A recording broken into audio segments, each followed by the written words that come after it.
Normal ডেলিভারির জন্য যারা আশা করছেন তাদের অবশ্যই ডেলিভারির পূর্বের লক্ষণগুলো সম্পর্কে ভালোভাবে জেনে রাখা উচিত। একটি সফল নর্মাল ডেলিভারির জন্য প্রসব বেদনাকে চেনাটা খুব বেশি জরুরি। মা যদি প্রসব বেদনা চিনতে পারে তবেই নর্মাল ডেলিভারির প্রসেসকে সামনের দিকে আগানো সম্ভব। অনেকের যাদের আবার সিজার করতে হবে তারা চান যে সঠিকভাবে তাদের প্রসব বেদনা ওঠার পরই তারা সিজার করাবেন, যেন বাচ্চা পরিপূর্ণতা পায়। তার জন্যও কিন্তু আপনাকে জানতে হবে প্রসবের পূর্ব লক্ষণগুলো সম্পর্কে। আজকের ভিডিওতে ডেলিভারির পূর্বের 10টি গুরুত্বপূর্ণ লক্ষণ সম্পর্কে আপনাদেরকে জানানো হয়েছে।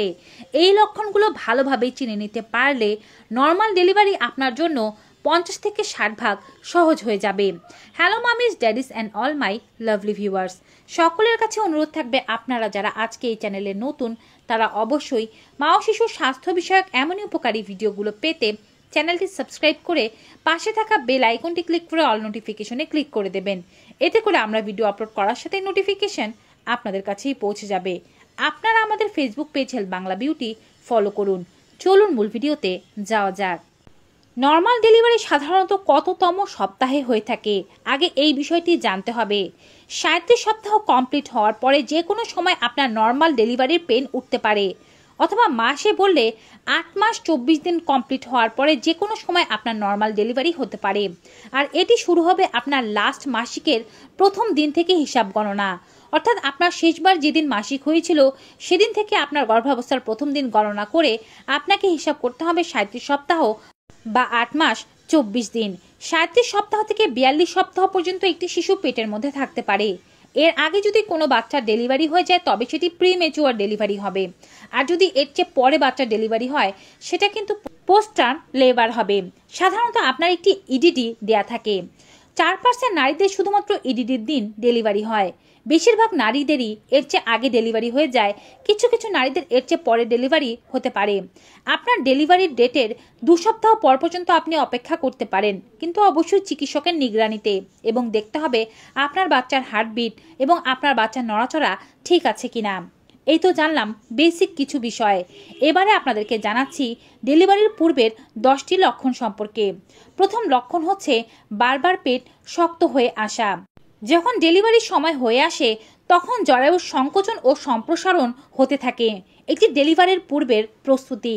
আর এই সংকোচন ও সম্প্রসারণ থেকেই আপনার পেট শক্ত হয়ে আসতে পারে। কিন্তু যদি 1 ঘন্টায় 10 বারের বেশি আপনার পেট শক্ত হয় এবং আবার নরম হয়, সেক্ষেত্রে চিকিৎসককে বিষয়টি জানানো উচিত। ডেলিভারির আগ দিয়ে দিনে 2 থেকে 3 বার এমন হওয়া খুবই স্বাভাবিক। প্রসব বেদনা কিছুদিনের মধ্যে উঠতে চলেছে বা 2-1 সপ্তাহের মধ্যে উঠবে, তার একটি লক্ষণ হচ্ছে হাড়ের জয়েন্ট শিথিল হয়ে যাওয়া। গর্ভাবস্থার শুরুর দিকেও হাড়ের জয়েন্ট কিছুটা পরিমাণে শিথিল হয়, কারণ তখন রিল্যাক্সিন হরমোন নামক শরীরে এক ধরনের হরমোন বের হতে থাকে যা হাড়ের জয়েন্টগুলোকে শিথিল করে দিতে পারে। প্রসব যন্ত্রণা শুরু হওয়ার আগেও এমনটা হয়, যেন বাচ্চা সেই হাড়ের মাঝখান দিয়ে বের হয়ে আসতে পারে। যখন এমনটা হয় তখন মা কিছুটা আরাম অনুভব করেন। হাড়ের জয়েন্টগুলো শিথিল করার জন্য যে রিল্যাক্সিন হরমোন বের হয় তা মাকে কিছুটা আরাম দিয়ে থাকে। ডেলিভারির আগ দিয়ে এজন্যই মা পেটের কাছে আরাম অনুভব করতে পারেন। তবে এই দুটো লক্ষণ দেখে বিচলিত হবেন না। সবচেয়ে গুরুত্বপূর্ণ লক্ষণগুলো আমি ভিডিও শেষে জানাচ্ছি। তৃতীয় লক্ষণ হিসেবে দেখতে পারেন আপনার পেটের ভার নিচের দিকে নেমে আসা।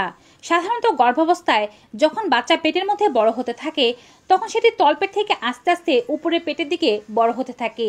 অনেক সময় মায়ের লাং, মায়ের পাকস্থলী ইত্যাদিতেও চাপ দিয়ে থাকে, যার কারণে মা শ্বাসকষ্ট অনুভব করে থাকেন। কিন্তু নবম মাসে পা দেওয়ার পরে আস্তে আস্তে বাচ্চা সার্ভিক্সের কাছে চলে আসে, তার মাথাটা সার্ভিক্সের দিকে ঘুরিয়ে ফেলে এবং জন্মানোর জন্য প্রস্তুতি নিতে থাকে। এবং প্রসবের আগ দিয়ে দেখা যায় যে মা উপরের পেটে বেশি পরিমাণে ভার অনুভব করছেন না, সমস্ত ভার জরায়ুর কাছ দিয়ে অনুভব করছেন। হাঁটতে চলতে বেশ অসুবিধা হচ্ছে, কিন্তু আগে যে শ্বাসকষ্টের সমস্যা হচ্ছিল সেটা কমে এসেছে। চতুর্থ লক্ষণ হচ্ছে বারবার প্রস্রাবের বেগ পাওয়া। যখন আপনার ডেলিভারির সময় চলে আসবে বা কিছুক্ষণের মধ্যে ডেলিভারি শুরু হবে তখন আপনার বারবার প্রস্রাবের বেগ পেতে পারে। প্রস্রাব হতেও পারে বা টয়লেটে বসে থাকলে প্রস্রাব নাও হতে পারে, তারপরও মনে হবে সবসময় প্রস্রাবের চাপ অনুভব হচ্ছে। কারো কারো মলত্যাগের মতো অনুভব হয়, কিন্তু যখন আপনি মলত্যাগ করতে বসবেন তখন কোনো মল বেরিয়ে আসবে না। এই লক্ষণগুলো ডেলিভারির পূর্ব লক্ষণ হিসেবে খুবই সুপরিচিত। পঞ্চম লক্ষণ হচ্ছে সার্ভিক্স পাতলা হয়ে যাওয়া। যদিও এই লক্ষণটি সম্পর্কে আপনি বুঝতে পারবেন না, এটি বুঝতে পারবে ডক্টরেরা। আর এর জন্য সার্ভিক্স অর্থাৎ জরায়ুর মুখ চেক করতে হবে। যখন আপনার বাচ্চাটি পেটে থাকে তখন সার্ভিক্স বেশ মোটা থাকে এবং পুরু থাকে, কিন্তু বাচ্চা হওয়ার আগ দিয়ে সার্ভিক্সের মুখটি পাতলা হয়ে আসতে শুরু করে, যেন বাচ্চা সেই সার্ভিক্সের মুখ দিয়ে সহজে বের হয়ে আসতে পারে এবং বের হওয়ার সময় কোনো প্রকারের ব্যথা না পায়। আরও একটি লক্ষণ অর্থাৎ ষষ্ঠ লক্ষণটি সার্ভিক্স নিয়েই। সার্ভিক্সের এই লক্ষণটিও মায়েরা বুঝতে পারবেন না, তবে কোনো অভিজ্ঞ মানুষ যদি সার্ভিক্সের মুখে হাত দিয়ে দেখতে পারেন তবে তারা বুঝতে পারবেন। সার্ভিক্সের মুখ বড় হতে শুরু করা। বাচ্চা হওয়ার আগ দিয়ে সাধারণত সার্ভিক্সের মুখটি খুলতে শুরু করে। অনেকে হয়তো বুঝতে পারছেন না সার্ভিক্স কি। সার্ভিক্স হচ্ছে জরায়ুর মুখ, যেই মুখ দিয়ে বাচ্চা বেরিয়ে আসবে। সেই মুখটি সাধারণত পুরো আকারে থাকে এবং বন্ধ করা থাকে। যখন বাচ্চা হওয়ার সময় আসে এই মুখটি খুলে যায় এবং আস্তে আস্তে বড় হতে থাকে। বাচ্চার মাথা যেন বেরিয়ে আসতে পারে ততটা পরিমাণে বড় হয়ে যায়। একটি বাচ্চার মাথা বেরিয়ে আসার জন্য সার্ভিক্সের মুখটি 4 আঙ্গুল বা 10 সেন্টিমিটার পর্যন্ত ওপেন হতে হয়। 10 সেন্টিমিটার পর্যন্ত ওপেন না হওয়া পর্যন্ত আপনার বাচ্চা হবে না। কিন্তু সার্ভিক্সের ভেতরে হাত দিয়ে যদি দেখা যায় এটি 2-3 ইঞ্চি পরিমাণে খুলতে শুরু করেছে, তার অর্থ হচ্ছে আপনার খুব শীঘ্রই বাচ্চা ডেলিভারি হয়ে যাবে। সপ্তম লক্ষণ হচ্ছে মিউকাস প্লাগ বেরিয়ে আসা। সার্ভিক্সের মুখটি একটি ঘন আঠালো চিপচিপে পদার্থ দ্বারা আটকানো থাকে, যেটিকে মিউকাস প্লাগ বলে। মুখটি যখন খুলতে শুরু করে তখন এমনই চিটচিটে রক্ত মিশ্রিত এক ধরনের ঘন স্রাব বেরিয়ে আসতে দেখা যায়। এই মিউকাস প্লাগ বেরিয়ে আসা মানে বাচ্চা কিন্তু এখন ওপেন, যে কোনো সময় সার্ভিক্সের মুখ বড় হয়ে বাচ্চা হয়ে যেতে পারে। অষ্টম লক্ষণ হচ্ছে যদি এমনটা হয় যে আপনার জল ভাঙতে শুরু করেছে। ডেলিভারির আগে সাধারণত অল্প অল্প করে জল ভাঙতে দেখা যায়, তবে বেশি পরিমাণে জল ভাঙা আমার ভালো লক্ষণ নয়। যদি আপনার পা গড়িয়ে গড়িয়ে জল ভাঙতে থাকে তবে দেরি না করে দ্রুত চিকিৎসকের কাছে যান।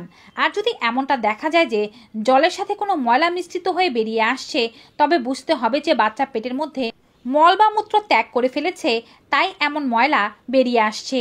সেক্ষেত্রে কিন্তু বাচ্চার জন্য ইনফেকশনের রিস্ক থেকে যায়। দ্রুত ডক্টরের পরামর্শ নেওয়া খুব জরুরি। নবম লক্ষণ হিসেবে বলা যেতে পারে হালকা পরিমাণে রক্তপাত দেখা যাওয়া। সার্ভিক্সের মুখ যখন খুলে যায় তখন জরায়ু দিয়ে অল্প পরিমাণে রক্তপাত হতে থাকে, যেটি কিছুটা ব্রাউন বর্ণের কিংবা কালচে বর্ণের রক্ত হতে পারে। এই ধরনের রক্তকে শো বলা হয়ে থাকে। এটিও ডেলিভারির পূর্বেই ঘটে থাকে। ডেলিভারির একেবারে ইমিডিয়েট পূর্বে মিউকাস প্লাগ বেরিয়ে আসা, ওয়াটার ব্রেকিং কিংবা এই ধরনের শো দেখতে পাওয়া যায়। এবং সর্বশেষ লক্ষণ হিসেবে বলছি ডেলিভারি পেইন। এই তিনটি জিনিস যদি একই সাথে হয় তবে ডেলিভারি আর বেশিক্ষণ বাকি নেই। একটি হচ্ছে পেইন ওঠা, দ্বিতীয়টি হচ্ছে সার্ভিক্সের মুখ খুলতে থাকা, পাশাপাশি মিউকাস প্লাগ বেরিয়ে আসা ও রক্তপাত দেখা। বুঝতে হবে আপনার ডেলিভারি 1 থেকে 2 দিনের মধ্যেই হয়ে যাবে যদি আপনি দেখতে পান এইসব লক্ষণগুলো। তবে ডেলিভারি পেনটিও কিভাবে উঠবে সেটিও কিন্তু ভালোভাবে চিনতে হবে। সাধারণত ডেলিভারি পেন উঠতে থাকে আপনার কোমরের নিম্নাংশের মাঝখান থেকে। সেখান থেকে গোল গোল করে ব্যথাটি উঠতে থাকবে। ঠিক কোমরের মাঝখান থেকে ব্যথাটি আস্তে আস্তে করে আপনার জরায়ুর নিম্নাংশে বা আপনার তলপেটের নিচের দিকে ছড়াতে থাকবে এবং সেটি পরবর্তীতে আপনার থাইগুলোতেও ছড়িয়ে যাবে। ব্যথাটি কিন্তু প্রথমে খুব আস্তে আস্তে এবং অল্প পরিমাণে হবে, একটি নির্দিষ্ট গ্যাপে গ্যাপে হবে। অর্থাৎ প্রথমে যদি অল্প অল্প করে ব্যথা ওঠে সেটি দেখা যাবে 2-3 ঘন্টা পর পর উঠছে। আস্তে আস্তে এই ব্যথার তীব্রতা বাড়বে এবং ব্যথার মাঝখানের যে পার্থক্য আছে বা গ্যাপটি আছে সেটি কমে যেতে শুরু করবে। কিছুক্ষণ পর দেখা যাবে 1 ঘন্টা পরপরই একবার ব্যথা উঠছে, তারপর দেখা যাবে আধা ঘন্টা পরপর ব্যথা উঠছে, তারপরে দেখা যাবে 15 মিনিট পরপর ব্যথা উঠছে। এভাবে 5 মিনিট, 2 মিনিট, 3 মিনিট, 1 মিনিট পরপর ব্যথা যখন উঠতে শুরু করবে তখন বুঝবেন ডেলিভারি খুব দ্রুতই হয়ে যাবে। ব্যথার সময় যত পরিমাণে কমতে থাকবে ব্যথার তীব্রতাও কিন্তু তত বেশি পরিমাণে বাড়তে থাকবে। এ থেকে ঘাবড়ে যাওয়ার কোনো কিছুই নেই। যত পরিমাণে ব্যথা তীব্র হবে তার অর্থই হচ্ছে আপনার ডেলিভারি তত তাড়াতাড়ি হয়ে যাবে। বরঞ্চ ব্যথা বাড়তে বাড়তে কমে যাওয়া খারাপ লক্ষণ বা ব্যথা না ওঠাই নর্মাল ডেলিভারির জন্য বিপত্তি সৃষ্টি করতে পারে। তো ভিউয়ার্স, ডেলিভারির পূর্ব লক্ষণ সম্পর্কিত এই ভিডিওটি পেয়ে আপনাদের কাছে কেমন লেগেছে কমেন্ট বক্সে জানাতে ভুলবেন না। ভালো ও উপকারী মনে হয়ে থাকলে অবশ্যই বেশি মাত্রায় like, comment, share and subscribe. দেখা হবে আবার নতুন একটি ভিডিওতে নতুন কিছু উপকারী তথ্য নিয়ে। ততক্ষণ পর্যন্ত সকলে ভালো থাকুন, সুস্থ থাকুন। Good bye and take care.